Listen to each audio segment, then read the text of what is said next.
আমার মনে হয় এই জিনিসটা একমাত্র বরিশালেরাই খায় এবং তারাই জানে এই জিনিসটা কত মজা। হয়তো অনেক অঞ্চলের মানুষ দেখলে এটা বলবে হায় হায় এরা কি খায়, ছাবা মাবা এইসব আর কি।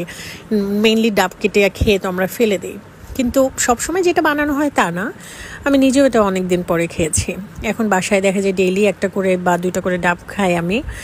তো হঠাৎ করে মনে হলো যে আচ্ছা ডাবটাও বেশ কচি ছিল, ঠিক আছে আজকে ডাব মাখা খাই, অনেক দিন খাওয়া হয় না।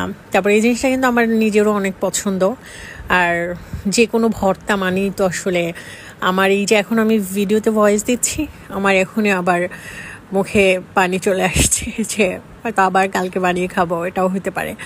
এটা যারা খাননি কোনো দিন আমি বলবো অবশ্যই অবশ্যই অবশ্যই ট্রাই করবেন, আপনারা নিরাশ হবেন না এবং আমাকে উল্টো একটা থ্যাঙ্কস দিবেন। এটা খেতে কিন্তু ভীষণ মজা, ভীষণ মজা। আপনি ডাবটার সুন্দর করে নিচের অংশটা একদম বেশ ভালো পরিমাণে আপনি তুলতে পারবেন, একটা ডাবই অনেক হবে।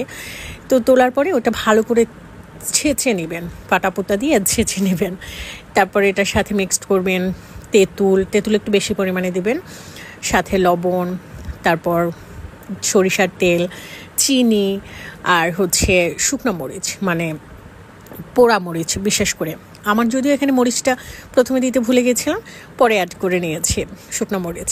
এরপর এটাকে কিন্তু খুব সুন্দর করে মাখাতে হবে, মানে যত মাখাবেন তত এটা মজা হবে এবং জুসের মতো বের হয়ে যাবে। এটা জাস্ট চিবিয়ে ওই যে চালতার মতো আপনি রসটা খেয়ে বা কিছু অংশ নরম কিছু অংশ খাওয়া যায়, বাকিটা ছাবার মতো আর কি ফেলে দিতে হয়। আর খেতে ভীষণ মজা। আর অবশ্যই বাসায় ট্রাই করবেন আর আমাকে জানাবেন কেমন লেগেছে।